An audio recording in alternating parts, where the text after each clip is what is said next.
안녕하세요. 식당을 운영 중인 60대 여자입니다.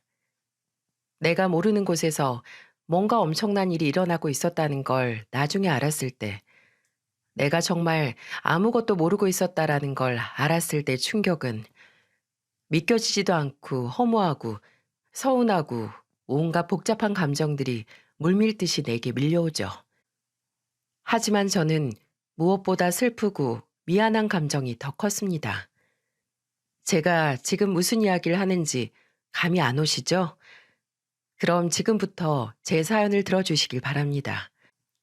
한때는 집안에 돌아가는 모든 일을 다 알 때가 있었는데 남편의 기분이 어떻고 오른쪽 무릎이 요새 시린 것처럼 보이고 큰딸은 그저께 친한 친구랑 싸워서 저기압 상태고 작은 딸은 공부 시간이 늘었음에도 성적에는 변화가 없어서 고민이 많고 막내 아들은 요즘 빠진 만화책이 책가방에 교과서보다 많다는 거, 이렇게 집에서 가족들에게 무슨 일이 생기고 무슨 변화가 있는지 가장 잘 아는 사람이었을 때가 있었어요. 애들이 학생 때만 해도 그랬던 것 같습니다.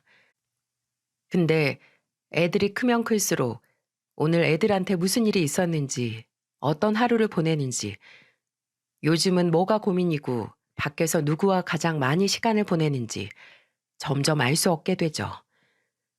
이제는 엄마를 귀찮게 하지 않아도 애들이 본인의 시간과 인생을 잘 배분해서 살아가는 방법을 알게 되기 때문이죠. 제가 올해 17년이 넘게 음식 장사를 하고 지금은 한자리에서 올해 곰탕집을 운영 중인데 예전만 하더라도 식당 일도 힘들고 집에 가면 또 집안일도 힘들고 해서 애들이 다른 애들 옆에서 조잘조잘 얘기하는 게 피곤했을 때가 있었어요.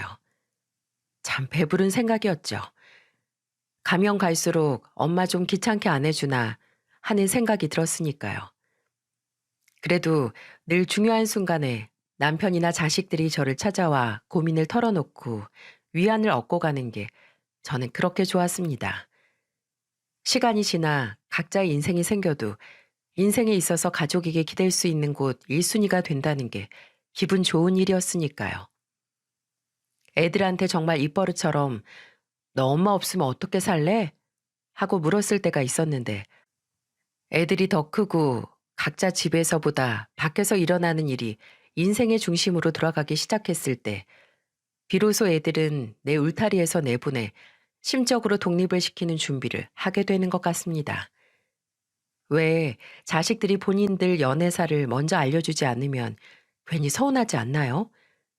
그냥 요새 누굴 만난다 정도만 말해주면 좋은데 나중에 어느 정도 만나 시간이 지난 후에 말해주면 괜시리 서운해지더라고요. 특히나 저희 큰애가 그렇게 이야기를 안 했어요. 그래도 작은 딸이나 막내 아들은 누굴 만나면 티를 내기도 하고 먼저 말은 해줬거든요. 근데 꼭 큰애는 뭐든 혼자 생각을 하고 속은 가족에게도 내비치지 않는 성격이라서 연애도 그랬습니다. 그러다 큰애가 20대 후반쯤에 제게 현장을 잡힌 적이 있었죠. 큰애는 6년 다니던 회사를 그만두고 퇴직금에 적금 대출을 받아서 중소기업이 밀집된 지역에 작은 카페를 운영 중이었거든요. 작지만 주변에 회사원들이 많이 다녀서 아침 점심 장사가 잘 되는 편이었죠. 하루는 제가 장을 보러 갔다가 딸이 부탁한 식재료가 생각이 나서 같이 구매를 하고 가는 길에 딸에게 주고 가려고 카페에 들렀거든요. 딸 카페 마감 시간이 오후 8시였는데 시간 맞으면 짐하고 같이 딸도 딸이 자취하던 집에 데려다 줄까 하고 갔던 거죠. 경은아, 엄마 왔어. 엄마, 연락도 없이. 너 아몬드랑 필터 사다 달라고 했잖아. 오늘 마트 갔다가 그거 생각이 나서 같이 샀지. 근데 손님이시니? 제가 도착했을 때가 카페 마감 시간이라서 딸만 있을 줄 알았는데 카페 안에 딸이 어떤 남자와 마주 앉아서 있다가 저를 보고 놀라더라고요. 입으로는 손님이냐고 물었었지만 그 분위기가 손님 같아 보이진 않아서 딸을 빤히 바라보니 딸은 저하고 맞은편 남자를 한 번씩 쳐다보고 아무 말도 못하고 있었습니다. 그리고 그때 "안녕하십니까 어머님. 김준석이라고 합니다. 경은이 아니 경은 씨와는 작년부터 만나고 있는 사이입니다. 이런 식으로 늦게 인사드려서 죄송합니다." 그게 저와 제 사위의 첫 만남이었네요. 사위는 딸이 하는 카페 근처에 있는 제약회사의 직원이었는데 원래는 정말 손님과 카페 주인 사이였지만 사위가 카페의 단골이 됐고 먼저 다가와서 그 당시 1년 반 정도 만나고 있었다고 하더라고요. 연인이 된 후로는 사위가 퇴근 후 늘 딸의 마감 업무를 도와주거나 기다렸다가 집에 데려다 주며 데이트 아닌 데이트를 했다고 하는데 1년 반이나 숨기고 있었다니 참 내 딸이었지만 대단하다 싶었죠. 그래도 숨겼던 만큼 진지하게 만났는지 처음 만난 사위의 인상은 나쁘지 않았습니다. 아니, 오히려 예의 바르고 깍듯해 보였어요. 그날 마감하고 사위가 데려다 준다고 하길래 저는 마트에서 산 것만 전해주고 가려고 했는데 사위는 바로 나와서 제 차에 있는 짐을 본인 차로 척척 직접 실어주더니 제가 차에 타고 가는 걸 배웅하더라고요. 제가 차 창문을 내리고 딸과 사위에게 인사를 하니 사위는 가까이 다가와서 허리를 숙이고 이렇게 말했죠.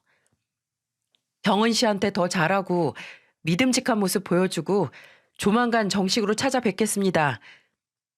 그리고 정말 석 달도 안 지나서 큰딸이 결혼하겠다고 사위를 데리고 와서 인사를 시켰죠. 큰딸은 사위의 성실하고 책임감 있고 자상한 점 때문에 결혼을 결심했다고 했는데 그때는 제가 보기에도 사위는 다정해 보이긴 했습니다. 저희 막내 아들이 막 군대에서 제대를 했을 때쯤 남편이 교통사고가 났었거든요. 그 후에 뇌졸중이 왔고 언어 중추에 영구적인 손상을 입어서 언어 장애가 왔었어요. 그것 때문에 이른 은퇴를 해야 했고 치료를 받고 교정을 받아서 어느 정도 의사소통이 가능해지기 전까지는 일상적인 대화도 어려웠어요. 그래도 수십 년을 같이 산 사이라고 저는 발음 치료를 받고 교정 전에도 남편의 말을 어느 정도 이해를 했기에 한동안은 제가 애들과 남편 사이에서 마치 통역을 해주는 역할을 하기도 했습니다. 피나는 노력으로 이제는 저 없어도 사람들과 대화가 충분히 가능하지만 그래도 발음은 완전히 돌아온 게 아니라서 가족들도 남편과 대화를 하려면 어느 정도 인내심을 가지고 해야 했어요. 그렇게 아내인 저도 때때로 남편과 대화를 하면 답답해질 때가 종종 있었는데 사위는 남편이 천천히 이야기를 하는 걸 정말 차분하게 잘 듣더라고요. 또 남편에게 이런저런 질문도 많이 하고 말 자체를 많이 걸어서 남편도 가족을 제외하고 잘 들어주는 사람을 만나 기분이 좋은지 사위 앞에 서면 1시간이고 2시간이고 떠들었습니다. 처음에는 그렇게 남편에게도 잘하고 제게도 잘하는 사위가 그저 결혼 전 아내 부모님께 점수를 따고 좋은 인상을 남기기 위한 노력일 거라 당연히 생각을 했거든요. 그게 나쁘다는 게 아니라 대부분 그렇잖아요. 그 열정적인 모습이 영원히 가는 것도 불가능하고 근데 일시적인 노력이라고 치부하기엔 사회에게도 장인 장모인 저희에게 그렇게 다가올 수밖에 없었던 사연이 있었습니다. 이건 큰딸과 사이가 결혼을 하고 나서 얼마 지나지 않았을 때였어요. 큰딸의 생일이었는데 사위는 그날 딸만큼 축하를 받아야 하는 건 장모님이라고 하면서 신혼집에 저와 남편을 초대했었죠. 그날은 본인이 솜씨를 발휘했다며 수육도 하고 그리고 사위가 낚시가 취미였는데 어디서 붕어를 얻어와서 그거로 찜까지 했더라고요. 장모님, 이거 저하고 같이 낚시 다닌 형님한테 사정사정해서 가져온 참 붕어예요. 이거 드시고 장모님하고 장인어른 두 분 다 오래오래 건강하세요. 그날은 처음으로 사위와 마주 앉아서 술 한 잔을 한 날이기도 하고 또 처음으로 사위의 입으로 사위의 속사정을 들은 날이기도 했습니다. 사위가 그날은 저도 남편도 사위 음식 솜씨를 칭찬하면서 비행기를 수십 번 태워줬거든요. 기분이 좋았는지 그날은 술도 못하면서 많이 먹더니 이내 취해서 배시시 웃으면서 푸념 아닌 푸념을 늘어놓았습니다. 장모님, 전 장모님이랑 장인어른이 제 진짜 부모님이었으면 좋겠어요.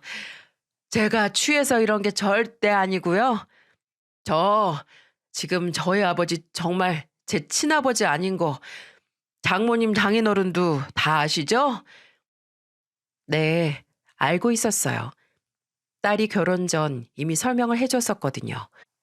사위가 초등학생 때 아버지가 지병으로 돌아가시고 어머니가 재혼을 했는데 그때 재혼을 해서 새아버지가 된 사람이 상견례와 결혼식 날 만난 사람이었다는 걸요. 근데 그 새아버지가 그렇게 사위와 사돈 처녀를 때렸다고 하네요. 본인은 단 이들 잘 되라고 엇나가지 말라고 훈육 차원에서 손을 든 거라고 했지만 사위와 사돈 처녀에게는 그저 본인 화를 못 이기고 애들한테 푸는 야비한 폭력일 뿐이었다고 했어요. 그나마 어머니가 그런 새아버지를 말리고 사위와 사돈 처녀가 의지할 수 있는 마지막 그늘이었는데 사위가 성인이 되고 나서 얼마 지나지 않아 어머니마저 돌아가셔서 사위는 늘 공허하고 쓸쓸했다고 하네요.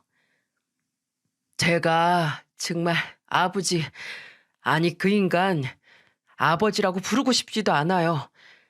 30 다 넘은 지금도 얼굴 보면 그때 오락실 한번 갔다고 오락실 앞에서 저를 죽어라 팬 그때 그 모습이 기억이 나거든요. 어머니가 돌아가실 때 그래도 네 아버지라고 너희 키우는데 큰 도움 줬다고 인연 끊지 말고 살라고 하셔서 어거지로 아버지라고 부르고 살지 마음만 같아선 그냥 저도 동생도 차라리 고아가 되고 싶었어요. 왜 난 늘 허울만 부모인 사람을 아버지라고 불러야 하나 했는데 그 인간은 그냥 아버지라고 부르기만 하고 이제는 결혼해서 이렇게 가족이 생겼으니 장모님하고 장인어른을 만나서 다시 부모님이 생긴 것 같은 그런 기분이 들기도 해서 제가 좀 마음 편하게 살 힘이 나요. 그 이야기를 듣고 가슴이 아프지 않을 사람이 몇이나 될까요? 작은 딸은 형부가 아무래도 애정 결핍인 것 같다고. 그래서 받아보지 못한 애정을 갈구하고 가족을 만들어 유지하기 위해 엄마랑 아빠에게도 그렇게 사위노를 잘하려고 노력을 하는 것 같다고 하더라고요. 저도 어느 정도 거기에 동의를 했습니다. 가끔은 사위가 너무 과하게 노력을 하는 것 같기도 했거든요. 힘을 좀 빼고 이제 가족인데 좀 편해질 법도 한데 말이죠. 그래서 제가 더 먼저 편하게 다가갔습니다. 김서방보다는 다정하게 정말 엄마가 아들 이름 부르듯 준서가 하고 부르고 사위가 지나가는 말로 요즘 뭐가 땡긴다라고 하면 만들어서 보내주고 살이 좀 빠진 것 같으면 제철 음식도 만들어서 보양하라고 보내주고 여름을 유독 힘들어하는 사위를 위해 시원한 대나무 장판이나 여름용 잠옷을 사다 주기도 했죠. 그냥 제가 늘 제 자식에게 하는 것처럼 그렇게요. 사위는 제 큰딸의 결혼 생활 10년 동안 제 아들이나 다름없었습니다. 저는 정말 사위를 내 딸을 행복하게 해주고 저와 남편을 부모처럼 모시는 사위를 누구보다 애틋하게 생각했어요. 근데 그 마음과 믿음을 이런 식으로 뒤통수 맞을지는 몰랐습니다. 사위의 위선과 몇 년에 걸친 연기는 저를 눈뜬 장님으로 만들었네요. 여느 부부가 그렇듯 큰딸과 사이도 서로가 당연해지고 서로가 먹는 모습도 꼬라지가 되는 권태기가 찾아왔어요. 근데 결혼하고 애 둘을 낳아 키우는데 그런 순간이 오지 않는 부부가 어디 있겠어요? 그저 좋기만 하던 시절을 견디고 서로 참고 이겨야 진짜 가족이 되는 거죠. 근데 어느 순간부터 큰딸이 지쳐 보이는 게 제 눈에 들어왔습니다. 둘째인 손녀가 유치원에 막 들어가기 전이었을 거예요. 가끔 애들하고만 제 집에 왔었는데 혹시 사위하고 싸우고 피난을 온 건가 해서 제가 너 무슨 일 있냐 괜찮냐 물어도 큰딸은 아무 일 없다. 그냥 아빠한테 애들 맡기고 편하게 엄마가 해준 밥 먹으려고 온 거다. 장난스럽게 웃으면서 말하더군요. 큰딸이 그렇게 다 괜찮다고 해도 사위도 연락을 하거나 찾아오는 횟수가 줄어들기도 해서 둘 사이에 뭔가 문제가 있다는 건 짐작을 했었어요. 손자가 제게 엄마랑 아빠가 싸웠다는 말을 하기도 했고요. 안 그래도 속 이야기를 잘 안 하는 애가 아무리 힘들어도 일이 터지기 직전까지 아무 말도 안 하다가 속만 썩는 게 아닌가 걱정을 했는데 그것도 곧 해결 아닌 해결이 됐네요. 하루는 큰딸이 제게 그러더라고요. 사위가 요즘 건강이 안 좋은 것 같다고요. 밥만 먹으면 얹힌다고 소화가 안 된다는 소리를 자주 하면서 집에 소화제만 인터넷으로 한 박스 쌓아놓고 마신다고요. 큰딸은 사위에게 병원에 가보자고 했지만 사위는 다 나이 들어가는 과정이라고 대수롭지 않게 넘겼다고 해요. 근데 얼마 전부터 간이 안 좋은 건지 피부가 좀 노랗게 뜬 것처럼 보인다고 했는데 정말 실제로 만난 사위는 몇 달 사이에 몸이 붓고 피부가 노르스름한 빛을 띠고 있었습니다. 걱정이 돼서 저도 병원은 생각났을 때 가야 한다고 했고 사위는 안 그래도 갈 생각이었어요 라고 하더니 큰딸과 함께 병원에 가서 초음파를 해보니까 담낭에 결석이 가득 찰 정도로 생겼다는 진단을 받게 됐어요. 증상도 이미 생긴 터라 제거를 해야 했는데 병원에 다니면서 이상하게 간 수치가 오르고 하루는 황달이 심해져서 눈알까지 노랗게 됐다고 하더라고요. 병원에서는 MRI와 CT 검사를 했고 그 결과 췌장암 2기라는 충격적인 진단을 받게 됐습니다. 췌장암이 무서운 게 치료가 그나마 가능한 시기에 증상이 없어서 이미 다 전이가 되고 진행된 다음에야 병이 있다는 걸 알게 된다던데 사위는 큰딸과 제 말을 듣고 조금 더 일찍 병원에 가지 않은 걸 후회했죠. 본인 몸은 본인이 제일 잘 안다고 생각을 했는데 아니었으니까요. 명성이 악독한 병인 만큼 결과가 나오고 20일 전에 수술 날짜를 잡기로 했고 사위는 큰딸과 상의 후에 수술 전 다니던 회사를 그만두기로 했어요. 그래도 수술 후 몇 년 항암 치료를 받을 보험금이 나오기로 했고 또 나중에 사위에게 들어보니 큰딸이 먼저 회사를 그만두고 치료에만 전념하라고 했다고 하더군요. 본인이 카페도 계속하고 있고 벌이도 나쁘지 않으니 걱정 말고 당신은 앞으로 그 힘든 치료 받을 각오 그거 하나만 하라고 했다더라고요. 물론 그 결정이 하루아침에 감정적으로 내린 결정은 아니라는 걸 압니다. 하지만 앞으로 일을 하면서 아픈 사위와 애 둘을 건사할 딸이 걱정되는 건 어쩔 수 없었어요. 저는 큰딸에게 가게까지 하고 돈 벌면서 아직 유치원 다니는 애들 보고 거기다가 사위병원 쫓아다닐 수 있냐고 진지하게 물었더니 큰딸이 그러더라고요. 병원은 수술 후에 매일 가는 것도 아니고 내가 카페 나가 있으면 애 아빠가 애들 유치원이나 끼니 챙겨주는 건 하잖아요. 나중에 애 아빠 건강 좀 돌아오고 몸 좋아지면 카페 같이 할 수도 있고 그럼 인건비 한 명 덜 나가니까. 예, 그래도 집에 아픈 사람 돌보는 거 그거 아무나 하는 일 아니야. 엄마도 아빠 사고 당하고 나서 낮에는 식당 가고 밤에는 아빠 병원 가서 새벽까지 있었잖아요. 걱정 마요. 애 아빠 다시 건강해질 거고 나도 그거 믿고 몇 년 고생하는 거 각오한 거니까. 엄마도 누구보다 잘 알잖아요. 아픈 가족 남의 손에 못 맡기는 마음. 잘 알죠. 저도 남편이 아플 때 단 한 번도 간병인을 부른 적이 없었으니까요. 헌신하는 것도 유전인지 큰딸도 저와 같은 일을 겪고 같은 선택을 한다는 게 씁쓸하기만 했습니다. 그래도 사위가 아프고 나서 큰딸과 둘 사이에 찾아왔던 권태기는 극복이 된 것처럼 보였습니다. 사위는 아프고 나서 큰딸에게 정신적으로 크게 의지를 했고 집에서 병원을 다니고 큰딸 대신 가정을 돌보기 시작했어요. 사위는 췌장 끄트머리 쪽에 3cm 조금 안 되는 종양을 제거하는 수술을 했고 떼어낸 혈관에도 전이가 있어서 그걸 제거하는 수술까지 했습니다. 그리고 한 달이 지나 1차 항암을 시작했죠. 그때마다 딸은 카페를 직원에게 맡기고 사위가 있는 병원에 갔어요. 사위가 퇴원을 하고 나서는 가끔씩 제가 큰딸 집에 가면 전보다 마른 사위가 저를 반겨주었는데 집에서 시간을 보내면서 가만히 쉴 수만 없었는지 좀 기력이 있으면 집안일을 열심히 했나 보더라고요. 냉장고와 싱크대도 깨끗했고 빨래도 쌓인 것 없었어요. 아픈 사람이 뭘 그렇게 움직여. 요새 먹는 약이나 맞는 주사 때문에 힘이 없다며 속도 울렁거려서 잠도 많아지고. 무리는 당연히 안 해요. 좀 움직일 수 있을 때마다 조금씩 해서 괜찮아요. 애엄마 밖에서 일하고 한 달에 한 번씩 저 병원 따라다녀 주는데 제가 이 정도는 해야죠. 남의 집안일도 아니고요. 아플 때는 역시 가족뿐인지 사위는 본인을 응원하고 옆에서 든든한 힘을 주는 큰딸에게 고마워했어요.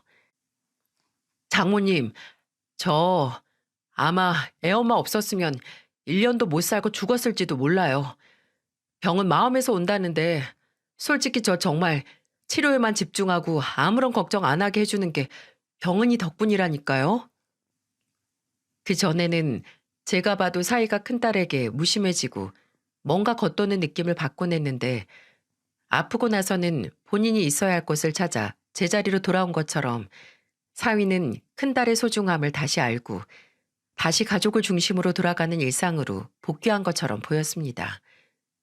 근데 사위는 그렇게 안정을 찾아갔지만 제 큰딸은 이상하게 어딘지 붕 뜬 사람처럼 보이기 시작했습니다.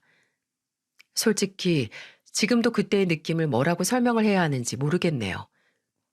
처음에는 외벌이를 하니까 사람 줄여가면서 카페에서 일하느라 지치고 집에서는 아픈 사위를 돌보고 애들까지 보느라 딸에게 한계가 온 거라고 그렇게 생각을 했어요. 사위가 6개월 동안 한 달에 2번씩 1차 항암 치료를 받았는데 큰딸이 그 반년을 버틴 것도 저는 참 대단하다고 봤거든요. 그래서 저나 지 동생들이 카페 일이나 애 보는 거나 뭐든 도와주겠다고 했는데 큰딸은 아니라고 알아서 한다고만 하더라고요. 뭐든 다 괜찮다고 하는 병에 걸린 것처럼 아픈 사이처럼 살이 점점 빠지는 게 보이는데도 딸은 누구에게 기대려고 하지 않았습니다. 그런 큰딸을 사위도 걱정을 했어요. 이러다가 본인의 건강보다 큰딸의 건강이 망가질 것 같다고요. 근데 사위가 2차 항암을 앞두고 일어난 일이었어요. 오전에 사위에게 전화가 와서 받았더니 어디시냐고 묻더군요. 식당이냐고요. 그날은 오전에 남편이 나갔고 저는 오후에 나갈 생각이라고 하니까 그럼 그 전에 본인이 댁으로 갈 테니까 잠깐 얼굴 좀 보자고 할 말이 있다는 게 아니겠어요? 그래서 저는 알겠다고 했고 1시간 정도 뒤에 사위가 찾아왔습니다. 사위에게 차를 내주고 요새 몸은 어떠냐, 애들은 잘 있냐고 아빠랑 매일 같이 있어서 좋겠네 하고 손녀가 내년에 초등학교 가는 걸 말하면서 세월이 정말 빠르다는 일반적인 일상 이야기를 좀 했어요. 근데 그냥 이런 말을 하려고 온 게 아닌 것 같아서 제가 무슨 일 있냐고 다른 할 말 있냐고 물었습니다. 빙빙 돌리지 말고 말해봐. 내가 준석이 널 모르니? 이렇게 다른 말 하면서 긴장 푸는 걸 보니 보통 일이 아닌 것 같은데 곧 70 앞둔 장모 떠보지 말고 속 시원히 이야기해. 제가 이렇게 말했더니 사위는 몇 번씩 마른 침을 삼키고 손바닥에 땀이 나는지 주먹을 쥐었다 폈다 옷에 문질러 닦다가 이내 눈물을 흘렸습니다. 사위가 어깨를 들썩이면서 금방 굵직한 눈물을 흘리면서 서럽게 울기 시작했어요. 어머, 준석아, 준석아, 너 왜 울어? 무슨 일인데 그래? 말 좀 해봐. 장모님, 장모님, 저 정말 죽고 싶어요. 애 엄마하고 애들 때문에 간신히 잡고 있던 제 생명줄 그냥 끊고 다 포기하고 싶어요. 심장이 철렁했죠. 설마 이제 치료도 소용없을 정도로 몸 상태가 안 좋아진 건가 했습니다. 근데 얼마 전에도 듣기로는 검사 결과가 나쁘지 않다고 했었거든요. 저는 별의별 생각을 다 하면서 우는 사위를 인내심 있게 기다렸는데 사위의 입에서 터져나온 말은 제가 감히 상상도 못한 문제였어요. 엄마가 경은이가요, 장모님. 다른 남자가 생겼어요. 그것도 제 전 직장 동료랑 절 속이고 만나고 있었다고요. 차라리 당장 내일 지구가 망한다는 이야기가 더 제게 믿을만 했을 겁니다. 아니, 제 큰딸이 아픈 남편을 위해 혼자 일을 하면서 뒷바라지를 자처한 그 딸이 바람이라니. 이게 말이 되나요? 저는 한동안 말을 못하다가 사위에게 뭔가 오해한 게 아니냐고 말했습니다. 근데 사위는 휴대폰에 큰딸이 어떤 남자 문자를 나눈 화면, 그리고 큰딸 차 블랙박스에서 구했다며 큰딸의 목소리가 처음 듣는 남자의 목소리와 다정하게 대화를 나누는 증거들을 하나씩 보여줬어요. 그 상대라는 남자는 사위가 일을 그만두기 전 제약회사의 동료 직원이었는데 입사 동기에 회사에서는 가장 친했던 사이라서 사위가 결혼을 하고 나서는 부부 동반으로도 자주 만나왔다고 했어요. 근데 본인이 아픈 후로 동료와는 연락이 점점 끊겨갔고 얼마 전부터 큰딸이 밖에 나가면 연락이 잘 안 되고 원래 휴대폰 잠금도 잘 안 하던 사람이 갑자기 잠금 화면을 해놓기 시작해서 불안해서 몰래 휴대폰을 보게 됐는데 그때 큰딸이 그 동료와 개인적으로 문자를 하면서 사위에 욕을 하고 서로 다정한 말을 주고받는 걸 발견했다고 하더라고요. 저는 그냥 제가 아프고 애엄마도 지쳐서 그런 줄 알았어요. 그래서 집에 들어와도 저랑 대화도 잘 안 하고 애들하고만 있는 거겠지 했는데 다른 남자, 장모님 저 지금 경은이 없으면 죽어요. 제가 지금 이 상태로 경은이 없이 어떻게 살겠어요? 이제 뭘 믿고 살아야 할지도 모르겠고 그냥 다 포기하고 싶다고요. 하늘이 무너진 걸 목격한 것 마냥 처참한 표정의 사위에게 어떤 위로의 말을 해줘야 하는지 몰랐습니다. 그저 일단 내가 딸하고 이야기를 해보겠다고, 그리고 절대 자네하고 딸하고 헤어질 일 없으니 나쁜 생각하지 말라고 말했어요. 그리고 며칠 뒤 남편에게 식당을 맡기고 딸을 집으로 불렀습니다. 남편이 있으면 아무래도 일이 더 커지고 남편은 사고 후 후유증으로 심장 질환도 생겨서 되도록 충격적인 소식을 접하지 않는 게 좋았거든요. 딸을 기다리면서 머릿속으로 무수히 많은 갈등을 했습니다. 어쩌다 이 지경이 됐는지, 정말 바람인 건지, 정말 바람이라면 몸도 마음도 지쳐서 한순간에 실수를 한 건지, 아니면 정말 진심으로 그런 짓을 한 건지 차분하게 대화를 하고 싶었지만 집에 온 큰딸을 보는 순간 참을 수 없는 배신감이 들었습니다. 물론 배신을 당한 건 사위였지만 내 딸이, 내 속으로 낳은 내 자식이, 누구보다 믿었던 내 큰딸이 이런 일을 저지르다니 믿고 싶지 않았고 화가 났어요. 지난 화요일에 준석이 왔다 갔어. 준석이가 와서 나한테 뭐라고 했는지 아니? 뭐라고 했는데요? 그 사람 혼자 왔던 거예요? 애들 없이? 애들 앞에서 차마 엄마가 다른 남자랑 바람났다는 얘기는 할 수 없어서 혼자 왔던 거겠지. 그 사람이 그래요? 내가 딴 남자 만난다고? 그리고 또 뭐라고 했는데요? 너는 무슨 딴집 이야기 하듯 하니? 너 다른 남자 만나고 다니는 증거들 보여주면서 죽고 싶다고 울더라. 이제 더 살 이유가 없다고 다 포기하고 싶다는데 경은아, 엄마가 이걸 어떻게 받아들여야 하니? 너, 너 정말 준석이랑 애들 두고 밖에서 딴 남자 만난 거야? 어? 엄마한테는 엄마가 아빠한테 했던 것처럼 아픈 남편 돌본다고 걱정 말라고 했으면서 밖에서 그러고 다닌 거야? 말 좀 해봐 이거사. 엄마가 이걸 어떻게 이해해야 하냐고. 부정인지 긍정인지 큰딸은 고집스럽게 입을 꾹 다물고 아무 말도 하지 않았습니다. 속이 터질 것만 같았어요. 저는 대답을 못하는 큰딸이 침묵으로 이미 대답을 했다고 판단했고 터지는 분노를 참지 못해 네가 어떻게 그럴 수가 있어. 내 딸이 어떻게 라고 소리치며 딸의 뺨을 때릴 뻔했습니다. 그런데 그때 그런 거 아니야. 엄만 어떻게 내가 그런 짓을 했다는 걸 그 사람 말만 듣고 믿어요? 나 안 그랬어. 그런 게 아니라고요. 그런 게 아니면 뭔데 그래 대체. 엄마한테 제대로 설명 좀 해봐. 준석이가 증거까지 보여주는데 그럼 엄마가 뭐라고 해? 엄마, 그 증거라는 거? 그거 다 연극이에요. 내가 그 인간한테 복수하려고 짜놓은 연기고 거짓이란 말이야. 이건 또 무슨 소린가요? 산 넘어 산, 아니, 산 넘어 절벽인 것 같았어요. 복수는 뭐고 연극은 또 뭔가요? 저는 한번 심호흡을 하고 앞에서 눈물을 그렁그렁 달고 있는 지친 모습을 한 큰딸에게 말했습니다. 천천히 엄마에게 이야기해보라고. 엄마가 너 속 이야기 들어주려고 있는 사람이니 다 말해달라고요. 부들부들 떨던 딸은 어느새 안정을 되찾아 제게 하나둘씩 설명을 하기 시작했습니다. 그런데 이게 무슨 일인지 그 이야기의 첫 시작은 이미 3년이 지난 일부터 시작을 해야 할 정도로 시간이 오래 지난 일이었네요. 사위가 최장한 판정을 받기 전 한 사람이 큰딸을 찾아왔다고 합니다.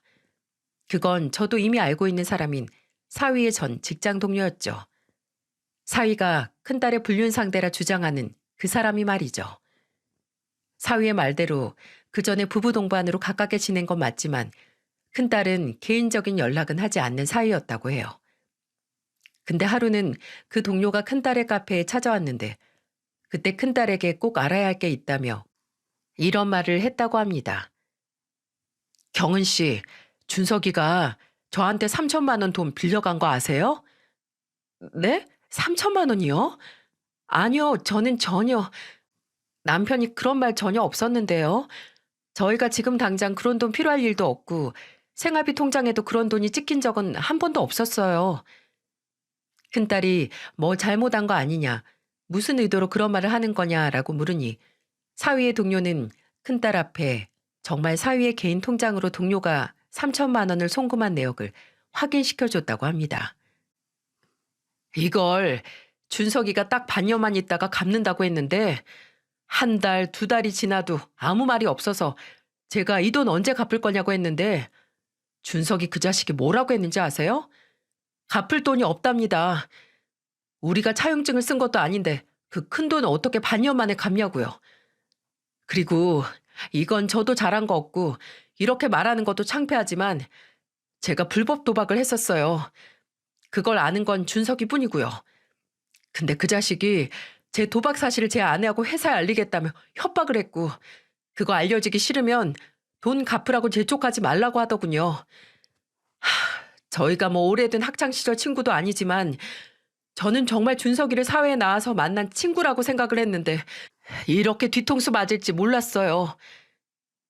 근데 그럼 혹시 제 남편도 도박을 명호 씨랑 같이 한 건가요? 그래서 3천을 빌려달라고 했던 거예요? 아니요. 그건 아니고 그 돈을 경은 씨가 모르셨다고 하니까 얼추 어디다 썼는지 알겠네요. 제가 준석이한테 그 협박을 듣고 나서 분하고 억울해서 못 참겠더라고요. 그래서 며칠 준석이 그 자식 뒤를 밟았어요. 네? 뒤를 밟다니 미행을 했다고요? 네.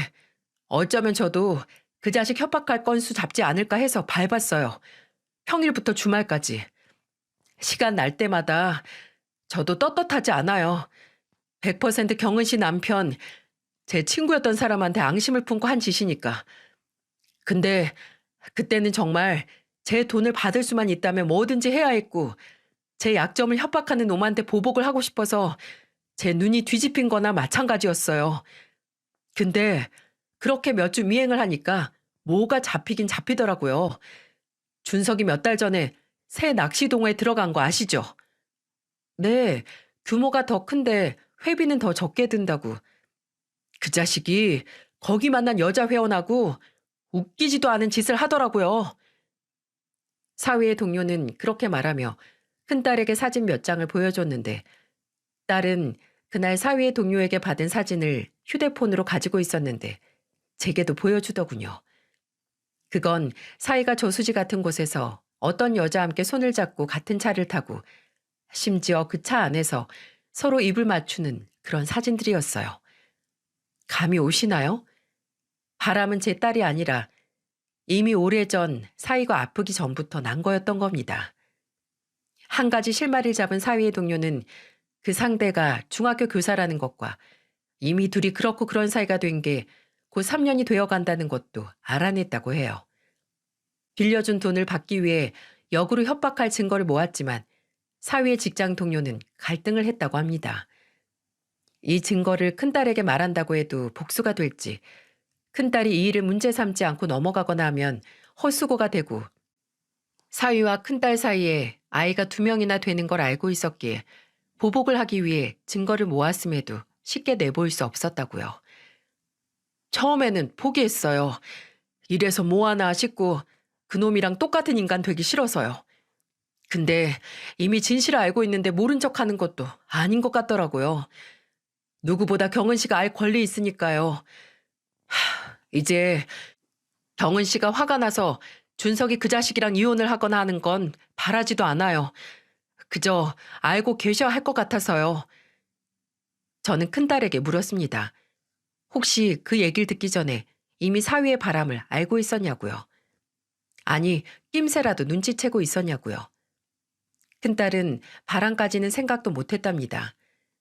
그냥 그때쯤 야근을 자주 했고 술을 먹고 들어오는 날은 적었지만 평소보다 자주 늦게 들어왔었다고요. 집에서 말수가 적어지고 부부 사이가 서먹해진 것도 사위가 먼저 큰딸을 밀어냈다고 하는데 여느 부부들처럼 오래 사니까 권태기가 온 거라고 그렇게 여겼다고 했어요. 엄마, 근데 나 처음에는 그 사람 붙잡고 싶었어요. 바람도 모른 척 지나갈 수 있었어. 재진이도 세진이도 아직 너무 어린데 그냥 실수라고 생각하고 남편만 마음 돌리면 그전처럼 살 수 있다고 그렇게 믿었어요. 그래서 그 사람한테 말했어. 내가 바람 사실 안다고는 안 하고 그냥 요즘 우리 사이가 서로에게 소홀한 것 같다고. 부부가 대화도 안 하고 매번 다투는 것도 애들 보기도 안 좋고 좀 개선하면 좋겠다고. 근데 그 인간이 뭐라고 했는지 알아요? 큰딸은 휴대폰 속에 들어있는 녹음을 들려줬습니다. 그 후로 혹시 사이가 무슨 소리를 할지 몰라서 대화 내용은 가급적 녹음을 했다고 했는데 녹음 속 사위는 판이 깔리니 아주 대놓고 제 딸을 모욕하더군요. 네가 느끼기에도 내가 요새 너한테 차갑지. 근데 어쩌겠어. 우리 벌써 한 지붕 아래 지긋지긋하게 산 게 10년이잖아. 서로가 돌처럼 보일 때도 되지 않았어? 그러니까 그런 시기를 같이 이겨내야지. 그냥 고여서 썩게 해 그럼? 고인 건 드러내서 버려야지. 경은아, 솔직히 나는 요새 그냥 너랑 헤어지고 싶다. 너랑 애들 똑같은 얼굴만 보고 사는 거 솔직히 지겨워. 별 볼 일 없고 재미없는 내 인생을 더 지루하게 만드는 것 같다고. 당신 얼굴은 매일 뭐 바뀌는 것 같아? 나도 똑같은 당신 얼굴 보고 10년 살았어. 근데 그렇다고 해서 바로 모든 걸 끝낼 그런 극단적인 생각은 안 해. 그건 너고 나는 그렇다고. 난 이제 노력하고 싶지도 않다니까? 미련하게 이미 떠난 남자 마음을 잡겠다고 혼자 소가리를 했던 큰딸. 저는 이미 감정이 굳은 사람처럼 조소리를 덤덤하게 말하는 딸을 보며 그냥 죽어버리고 싶었습니다. 딸이 얼마나 괴롭고 힘들었으면 저렇게 감정을 죽여왔을까 하는 생각에 제 속이 썩어 들어가는 것 같았거든요. 근데 엄마, 그 인간이 그렇게 노력하고 싶지도 않다고 나 비웃던 인간이 암 걸리고 나서 그 교사란 여자한테 버림받더니 나한테 왔어요. 나밖에 없다고. 이제 나만 보고 살고 지가 살아가는 이유가 이제 나라고. 그러니까 제발 본인 버리지 말라고. 엄마, 나는 그 인간이 나랑 애를 두고 딴 여자 3년 만났다는 것보다 암 걸려서 버림받은지를 내가 당연히 받아줄 거라고 생각하는 게 더 비참해요. 나를 얼마나 개떡같이 봤으면. 처음에는 바람난 사위와 잘해보려고 했던 큰딸은 분리수거 당한 쓰레기 주제에 주제 모르고 큰딸에게 돌아와 가증을 떠는 사위를 버릴 생각을 했다고 합니다. 하지만 그때는 아직 손녀가 초등학교에 들어가기 전이었고 애들만 다 학교에 보내고 나면 이혼하고 나서도 살기 좀 더 수월할 거라는 생각이 들었다고 해요. 또 큰딸은 본인이 겪은 고통을 사위에게 돌려주지 못한 게 너무 억울했다고 하네요. 그래서 사위에게 앙심을 품은 사람과 손을 잡고 사위를 거하게 엿먹일 기회를 노린 거라고 합니다. 명호 씨한테 연락했어요. 그 인간이 암 걸리고 나한테 들러붙고 나서 웬만하면 다 내가 시키는 대로 말하는 대로 했거든요. 나도 내가 책임질 테니까 일 그만두고 치료만 하라고 했고, 사람이 정말 간사한 게 그때부터 지 살길 열리니까 눈치 보고 비위 맞추고 하더라고요. 그래서 말했어요. 얼마 전에 명호 씨한테 돈 빌린 거 그거 알고 있었다고. 그 돈 어디에 썼는지 안 물어볼 테니까 당신 받은 보험금에서 떼어주자고. 그 사람도 애 아빠인데 3천만 원 못 돌려받으면 얼마나 절망스럽겠냐고. 그러니까 바로 주던데요. 친구 약점으로 협박이나 하던 사람이. 큰딸이 사위 동료의 등을 긁어주니 이제 그 사람이 등을 긁어줄 차례가 된 겁니다. 큰딸은 본인이 겪은 배신감을 너도 한번 당해보라는 심정으로 일부러 사위 앞에서 그 동료와 바람이 났다는 증거를 흘린 거였어요. 둘이 불륜을 하는 척 연기를 했던 거고요. 그걸 보기 좋게 믿어버린 사위가 제게 와서 울며 불며 도움을 요청했던 거고, 저도 그 연극에 깜빡 속아버린 거였네요. 저는 제가 모르는 곳에서 무수히 많은 일을 겪은 큰딸에게 말했어요. 왜 엄마한테 먼저 말 안 했냐고. 왜 그걸 몇 년 동안 너 혼자 알고 이런 일을 벌린 거냐고. 그랬더니 큰딸이 그러더군요. 엄마한테 말했으면 엄마 나 말릴 거였잖아요. 시간 낭비고 쓸데없는 짓이라고 나 말릴 거였잖아. 당연한 거 아니야? 그딴 놈 병수발이나 들면서 네 시간 낭비하고 고생이랑 고생은 다 했잖아. 이렇게까지 해서 너한테 남는 게 뭔데? 그 인간 엄마한테 와서 그랬다면서요. 죽고 싶다고. 이제 살아갈 힘도 목적도 없고 다 포기하고 싶다고. 나도 딱 그랬었거든. 10년 동안 자식 낳고 믿고 의지하던 사람이 나 말고 딴 여자 만나다가 그 여자한테 버림당하고 나는 그저 아플 때 수발 들어주는 만만한 여자 취급해서 나도 죽고 싶고 다 포기하고 싶었다니까? 그 감정 그대로 돌려줬으니까 이제 됐어요.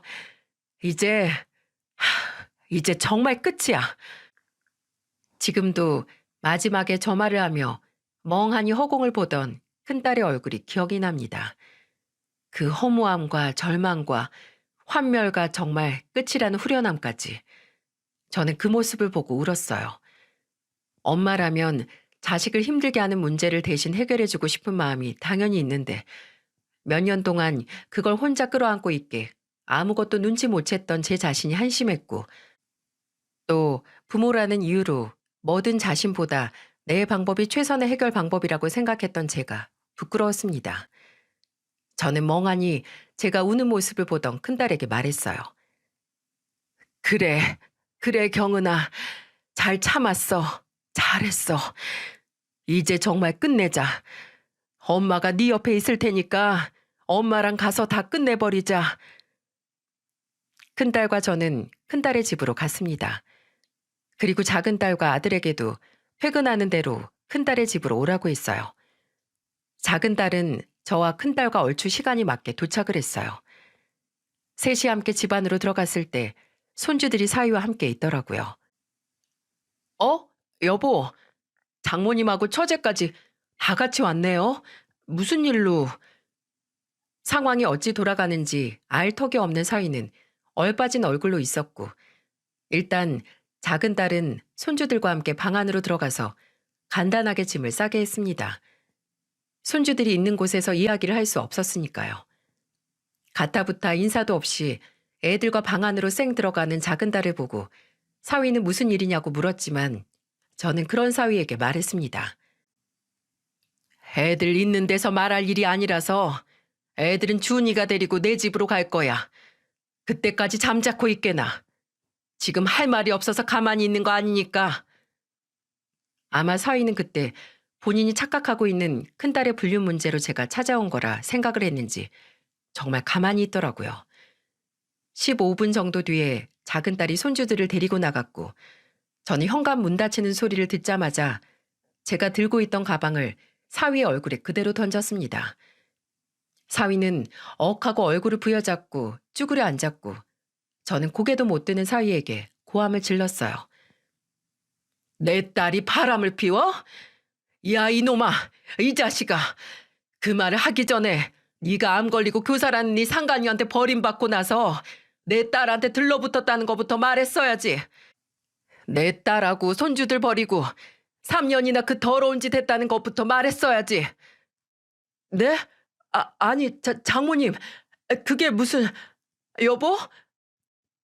주저앉아서 벌겋게 부은 얼굴로 정신없이 저와 옆에 있는 큰딸을 바라보던 사위에게 큰딸은 사위의 바람 증거들을 조용히 보여줬습니다. 사위는 얼이 빠진 얼굴로 가만히 있다가 그러더군요. 이걸 언제... 아니, 이건 이미 다 지난 일이고 아무 의미 없었어요. 그래서 저도 다 정리한 다음에 다시 이 사람한테 돌아온 거고. 그래, 당신이 저지른 일은 이미 지난 일이고 내가 저지른 일은 어차피 일어난 적도 없는 일이었어. 뭐? 그게 무슨 소리야? 당신 명호랑 나 몰래 만나고 연락도 했잖아. 둘이서 내 뒷담이나 까고 나 기만한 거 내가 다 알고 있어. 장모님한테도 보여드렸다고. 머저리 같은 놈. 그거 명호 씨는 당신한테 내 덕분에 3천 빌려줬던 거 받는 조건으로 연기한 거고 나는 당신도 나처럼 상처 받아보라고 연기한 거야. 너 나랑 명호 씨가 한 연극에 보기 좋게 걸려들어서 울면서 우리 엄마 찾아간 거라고. 연기? 그걸 누가 믿어? 바람 피우고 나서 걸리니까 연기였다 뭐다 변명하는 거 아니야? 그렇게 믿고 싶으면 믿어. 이미 나한테는 네가 그 교사라는 여자랑 바람난 증거하고 명호 씨랑 이 일 계획하려고 나눈 대화도 다 남겨뒀으니까. 우리 실제로 만난 거? 명호 씨가 당신 바람난 거 알려주려고 내 카페 왔던 때밖에 없어. 당신이 증거랍시고 블랙박스 영상 구한 거 전화 통화한 거고. 그게 바람이라고 증명할 거면 잘해봐. 나는 이미 내 계획 다 이뤘고 이제 내가 가진 증거로 당신하고 이혼만 하면 되니까. 이혼이라고? 그럼 이놈아, 내 딸이 이 꼴을 다 보고 너 같은 걸 남편이라고 끼고 살 줄 알았냐? 제정신이야? 상간녀도 버린 물건을 내 딸이 뭐가 좋다고 끼고 살아. 장모님, 아무리 그래도 이렇게 이혼을... 이미 네가 그 여자한테 팽당하고 나한테 왔을 때부터 나는 널 내 남편으로 생각 안 했어. 그동안 너 데리고 살았던 건 너한테서 지금 그 표정 보려고 참아왔던 거야. 모든 걸 다 잃은 그 절망적인 표정 한번 보려고. 이제 볼장 다 봤으니까 짐 싸서 나가. 그리고 어디 그 몸으로 이혼 준비도 잘하고. 사위는 못 나간다고 내 집에서 내가 어딜 가냐고 끝까지 버티더라고요. 하지만 몇 분 뒤 도착을 한 아들이 대형 쓰레기 봉투를 몇 장 사가지고 와서 사위 옷들을 하나둘 쓸어 담기 시작했습니다. 사위는 처남 뭐 하는 거야 하고 따라다니면서 말렸지만 항암 치료하면서 약해진 사위가 당해내긴 불가능했네요. 끝내 대형 쓰레기 봉투 5개에 사위 물건을 몽땅 담았고 아들과 저는 사위를 집에서 쫓아냈습니다. 아마 그렇게 아버지로 생각도 안 한다는 사돈 어른의 집으로 갔겠죠. 큰딸은 이혼 소송을 준비했습니다. 그리고 사위뿐만 아니라 그런 사위를 벌였던 상간녀에게도 소송을 했어요. 다행히 불륜 행위를 알고 나서 3년 이내에 소송이 가능하다고 하는데 그 기간이 지나지 않았더군요. 소송을 준비하며 그 여자가 다닌다는 학교와 교육청에도 불륜 사실로 민원을 넣었는데 그 여자는 파면을 당하기도 전에 본인 스스로 그만뒀다고 하더라고요. 애 유부남과 불륜을 저지른 주제에 끌려 나오기 싫다는 자존심은 있고 일말의 양심이 남아있던 걸까요?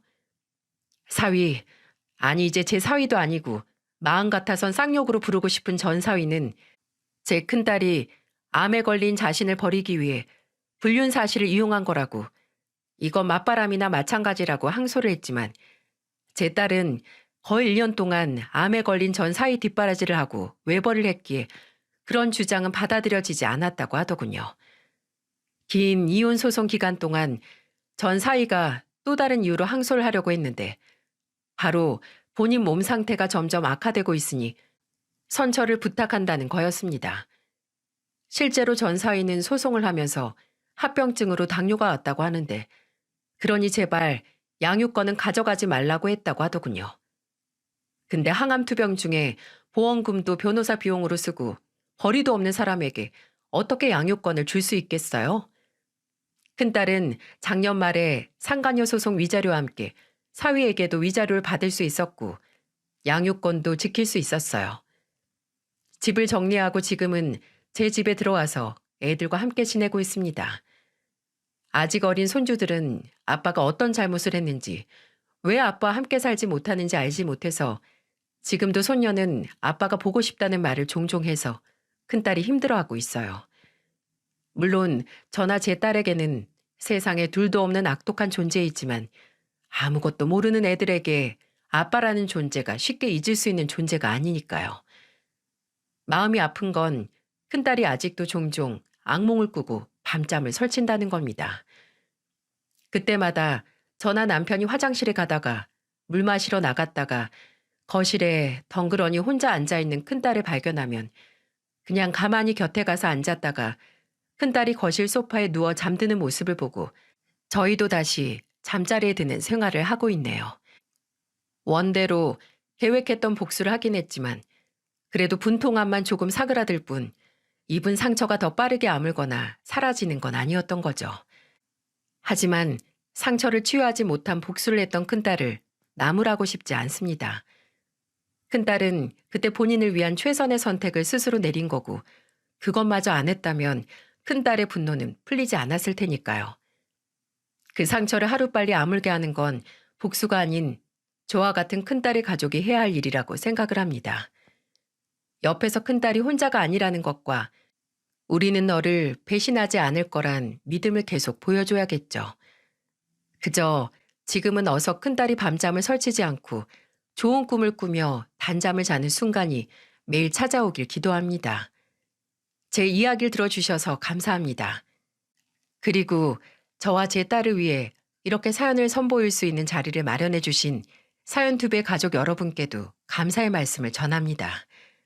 부디 여러분의 가족에겐 힘든 일, 억울한 일이 생기지 않길 바라며 저와 제 딸의 사연을 이만 마치도록 하겠습니다.